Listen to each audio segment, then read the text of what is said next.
Good morning, everybody. RV Prepper, this is Wayne here. Today I'm sitting here with Nomadic Fanatic, and we're going to be doing an interview with him, kind of a behind the scenes of what makes Eric Eric, and a little bit about his channel and everything. Eric, I want to thank you for taking the time to sit down with me and have this interview. Well, the first question is, who is Nomadic Fanatic? Yeah, hey guys, and thank you, Wayne, for having me here with the interview process. The idea of Nomadic Fanatic came up in 2013, late in 2013, when I was trying to find a quirky thing to rhyme and something catchy on YouTube that hadn't been used. And so it was something a little original.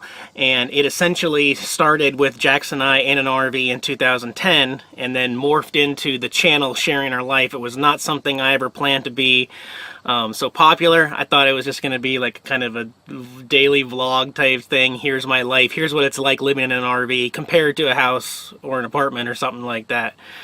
I never expected it to be this big here 5 years later. It's kind of funny. When did you go nomadic and why? I would say I officially went the nomadic lifestyle in the summer of 2010 officially. I gave up on my apartment lease for the month, and halfway through the month I bought an RV. It was a 79 Toyota Dolphin, and I began moving my stuff from the apartment while my ex-girlfriend at the time was also moving out of the apartment and moving somewhere else. Just started filling up that RV, and she had a cat that had given birth to 5 kittens that she was planning on giving away. Well, one of those kittens decided that it was interesting to follow me around, like all the way from the house, down the steps, into the grass, and then up into my RV, following me. And so over the course of those weeks, I would say like when he was 7 and 8 weeks old, Jax kind of decided that he wanted to travel with me and that we were going to be nomads together, a guy and a cat in an RV. And so officially, yeah, in 2010, I finished up school at Grays Harbor College in Aberdeen, and then we moved the RV to the Olympia, Thurston County area and finished up at the Evergreen State College. Hence, living in an RV, but in a small general, like 30-mile radius nearby where I needed to be for both work and school. Well, that's interesting, Eric. It seems like Jax wanted to do the nomadic thing before you ever did. What made you start doing YouTube videos? The idea to physically start filming myself on YouTube, that I don't know how it came up exactly, but I will say from the time I thought about it as an option, 30 days later I was on YouTube on December 6th of 2013. And at the time I'd been following a couple other YouTubers, Chris Penn from Chris Travels when he was just alone in his Zepp van, yeah. And Gone with the Winds, we're still in an RV with solar panels and all that stuff. And I watched a trucker, Allie Knight, which was basically her vlogging around, but the long-haul trucking experience. And so that's what kind of got me hooked. It wasn't so much that I cared about the truck life or the big RV Class A life or Chris's little van setup. It was more the story that the people were telling and the fact that, wow, this is really cool how people share tidbits of their life when they're living in such a different type of vehicle than is standard, you know, the house or apartment type thing. So I physically started my channel thinking, okay, I'm just going to be parked here around campus and I'm just going to show them how I live, how I make coffee, how I cook in an RV, how the fridge freezer works and all this stuff. I was just going to show stuff that I thought wasn't on YouTube. You know, everybody makes a video and says, look how pretty this campground is. But at the time, there weren't a lot of people on YouTube that were showing the lifestyle of physically living in an RV full-time all the time. And so that is essentially how my channel got started, and I never, even into 2014, I never thought that it was going to turn into something that it is now. You know, I think the YouTube world has helped morph my channel into what it is, but that was not the original plan. Original plan was just filming like this inside my RV and sharing RV life from inside. Do you miss the creature comforts of living in a sticks and brick? There are parts of the Stick and Bricks home that I do miss. Things like unlimited water, unlimited power, the convenience of not having to count your amps and your volts all the time. Laundry was much easier in a bigger space, but you know, essentially from the start, I looked at the RV life like, look, I physically have everything that I had in my home. I have a stove, an oven, a microwave, a toilet, a shower. I have a sink. I have storage. I have everything in a much smaller capacity, much smaller, much more condensed. But, you know, since it's just me, I don't think it's ever bothered me. And, you know, and living in an RV like this was never meant to be done full time, especially in this Tioga era. This is meant to just be used on the weekends or for little vacations and stuff. It was never meant to be a full-time vehicle, and I have turned it into that by making some important changes and upgrades to the RV to make it more lasting. You know, one of the big ones was changing out the plastic toilet to a porcelain household toilet. There's things you can do. Or the faucet, getting a bigger sink faucet, you know, with the filter on the end so that I can just drink right out of the tap. Updoing the floors because the carpet is just ridiculous, so vinyl floors. There's all these things I did to help make it more suitable to full-time RV life, but in every sense of the word, no matter how many mechanical issues I have go wrong with the RV, there has never been a time where it's been too much and I want to go back to living in an apartment or a house somewhere. Now, later on down the road, yeah, I'm not saying I might not have some cabin out in the woods, you know, with no power and no hookups or anything, just my little peace zen that nobody knows about. But I certainly don't miss life before the RV. I like this life. What is the best thing you like about living in an RV? For me, the best thing about living in an RV all the time is the chance to have that unexpected what's outside my window, what's outside my door today. Because for me now, being a nomad and moving nearly every single day, my scenery changes. That's everything from the weather to the color of the trees to the water to the smells to the experience to the people and the accents and just everything out here in the country. It is so exciting and it just warms my heart and gets me excited to get back behind the wheel and find something else each day. So one of the benefits to living in the RV is that, you know, compared to opening your door at home in your house, the road is always going to look the same and you can't do anything about it. You can't fix it. In fact, somebody moves in next to you that you don't like, you're pretty much stuck with him. Now, if this RV comes over here and I don't like him, he's too loud or he smells or he's obnoxious, I just turn the key and drive down a little bit farther and park somewhere else and I got new neighbors and a new view. So there are a lot of things that I love about the RV life, and getting to see new stuff and change my perspective on life every single day is probably the most exciting part. It's very interesting. What is the scariest time you had living in an RV?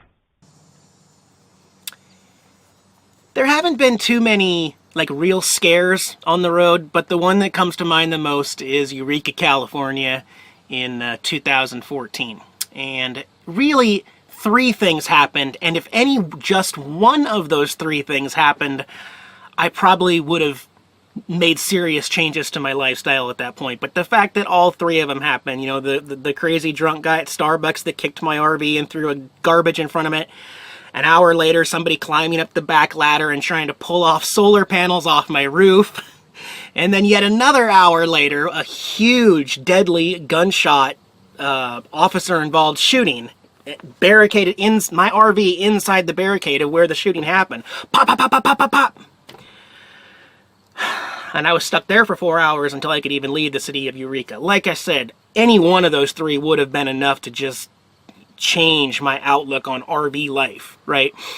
I look back at it now and I have made a lot of changes. A lot of changes for protection that I'm not going to get into on this video, but the most obvious being the security system outside the RV that's running 24/7 on my DC batteries. And that is peace of mind. That is protection. I don't use that video to upload to YouTube. I filmed that video, and I have that video available for my safety, my security, and also when somebody comes up, even if it's a law enforcement officer, if somebody comes up to my door, as soon as I say, just so you know, audio and video recordings in progress, that's just to keep us honest. It really does keep everybody honest. Not just people of authority and stuff like that, but even the person next to you that says, my dog didn't crap in front of your yard, my dog doesn't do that. Actually, you see this camera? Oh, you know what? My dog may have. The cameras change how people interact with you in a lot of ways. And it's not something I use against people. It's just something that since that Eureka, California experience, I realized that I need to record everything. I need to have a copy of it for my own safety. When somebody says, Eric did this, well, wait a minute. Was Eric even near there because of the timestamps of the videos? So see, it's a great protection on the road. And I hate to get weird about this, but I'm just going to go there anyway because it's funny. But let's say somebody says in a court of law, Eric did this on this date. Okay, a nomad like myself, I don't have an alibi. I don't have someone else with me who can say, no, Eric was here. But what I do have is raw video file from my surveillance, which shows where I was, exactly what time, and everything I did. All I have to do is, here, officer, take this, and look. Case closed. That's the biggest, most important alibi you can ever have on the road. So, camera system, again, is because of what happened in Eureka, California, what I call the worst, scariest moment of my RV life. Well, Eric, we can't leave out one of the stars of your channel, Jax. Often you get to pick the place you travel. Well, Jax, what do you think? Well, I don't usually get to pick places, but when I'm on my leash, sometimes I slow Dad down, and I tell him I need a little bit longer out here, to eat grass and puke it up, and I'm in control of the food. All I have to do is meow, and Dad gives me everything I want when I want it, so I don't have to wait around. I'm the cat boss. That's funny, Jax. Seems like you're the king of control there right now. How often do you get to drive? What? You don't drive? Oh. Well, what do? Oh, you lay around? Okay. I guess he just lays around. Eric, would you say you was a road less traveled kind of guy? I think since the time I started the channel, I've always wanted to do something that others weren't doing. Even though I was watching other RVers at the time, and I still watch other RVers, I always want to do something that other people are not doing. That's just me. I don't want to do the same stuff. Whether that means that I create different paths or different routes. I love to do my little theme stuff, like we did the Lincoln Highway and Route 66. I've got another big one coming that I have not even announced on my channel yet. That's coming soon. But the themed trips seem to keep me motivated and happy and excited about everything we see on the road usually. And I don't think that a whole lot of people are trying to emulate what I'm doing on YouTube. I think there's people that try to maybe copy some of the editing things that I do. But as far as the way I live my life, moving every single day, looking for quirky, larger than life, fun stuff on the road, I think that's more something that I want to do that differentiates me from other YouTube RV travel channels. And that's a good thing. I like being a little more original. But I wouldn't be offended if somebody started copying my style either. I think that's great. But it just makes me happier to do something differently than other people are doing. Eric, looking back through the years, what is the best memory you had living in an RV? Do I have a best memory in the RV? That is a good question. It's funny. I know you're down there in Panama City, Florida, but one of my favorite places in the entire country to visit is the state of Florida, in fact. For many reasons. I mean, Disney's down there, they got all the Universal places, the beaches are gorgeous, white sand out there, and I remember back, I think one of my favorite things that I've ever done on this channel was to actually go in and camp inside the inner track of Daytona 500. That experience, those fans, you know, interacting with some of those people, and you were there, Wayne. We had an awesome time doing the wheelbarrow races and everything. Looking back, you know, the NASCAR fans back then, it's changed a little bit now, but the NASCAR fans were truly just some of the most diehard, awesome, cool. I mean, I got along with them so well, you know, and for someone who's from Washington State to find out that the other corner of the country has this kind of awesome people that I just totally got along with. I didn't have a problem with anybody when we were camping.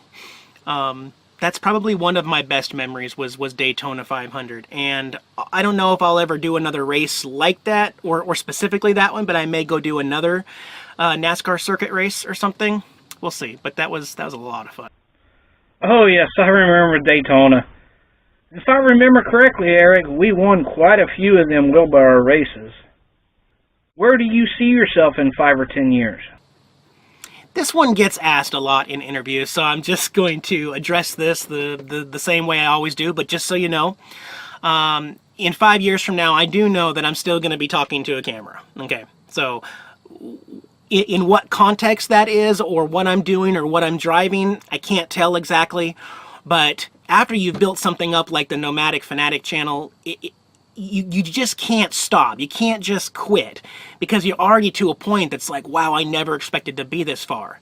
And just like other people have said, like sports heroes or somebody who got, you know, like that one smash hit, that big song that was so good, once you leave that, you always miss it. And I know I'm going to miss it if I ever leave YouTube, and especially the Nomadic Fanatic channel. I feel like I'll never be able to get that back in life. Yeah, I'll be more free. I won't be working as hard filming. I'll get to enjoy the camping experience, but I would say even 10 years down the road, I'm still going to be a public figure who's talking to a camera and sharing something unique on the road. Mm-hmm. And we'll still be watching you 5 and 10 years from now. What advice would you give those that are considering RV life? Yeah, so if you are considering RV life, and I have a bunch of people telling me that they're planning, they're getting ready, they're doing this, they're taking the steps, they're getting ready to sell the house. I've met some older couples who are getting ready to retire and buy their RV and go do it before, you know, health starts to deteriorate and stuff like that. You know, and one of the comments that I get all the time on my videos is, I wish I could do this. I wish I was in your shoes. I wish I could do what you're doing. I wish I could be living on the road and making money. And those type of comments, those are the ones that I want to say so much, but I got to keep it to a paragraph, you know? If you want it bad enough, if RV life really is something that you want, you literally are the only one making it so that you can't get there. Now, I did the same exact thing before I actually got on the road and left the state of Washington. I kept saying, I can't be gone with the winds, travel. I can't do that, you know. I got my job here at Walmart, which pays great. It didn't, but I had the pickup truck. So the pickup truck was a physical thing I couldn't take with me. I didn't know what to do. And I had a bunch of personal property. I had 2 storage units back in Olympia. I don't have them anymore. But I always used to tell myself, I can't just get up and leave. I can't do it. And then you guys, like the YouTube world, are the ones that told me, Eric, just do it. We're rooting for you. Just try it. And that's how it all started in 2014 in the late fall and winter. I got rid of everything from the storage units. I sold the truck. I went to my dad and said, well, I'm heading out. I'll see you guys later. Only had gas money to get to California. And those of you that followed that part of my life, you know my life changed after that. After I made the step to make it happen. So if you think that you can't do this, or that there's too many roadblocks and reasons why you can't do it, don't even, okay? If you want it bad enough, you'll find a way to get on the road. And do it sooner than later, guys. I'm already starting to feel the effects as I get older, and you know, my health isn't horrible, but certainly it's not going to get any better as I continue to get older. So, and that goes for most of us. You know, the longer you wait, are we going to be healthy enough to actually enjoy it when we get to that point, that time? Yeah, it's kind of like, you know, when you're in your 70s and your 80s, you know, you can look back and say, I'm glad I did that, instead of, I wish I did that. And last question for you, Eric. What is the best parts about living in an RV? The freedom, the quiet, the serenity, the new stuff, the quirky, you name it. Thanks so much, guys. Wayne, thank you so much for doing the interview and everything. I will see you this winter, bud. You guys take care from Jax and I. Bye-bye.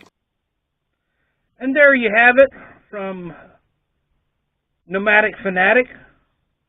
I'm sure a lot of people found this very interesting. I know I have. Can't wait to see what his next adventure theme is going to be later on. That would be real cool to see. Questions or comments, please like and subscribe. Give me that thumbs up. And I will see you all in the next video.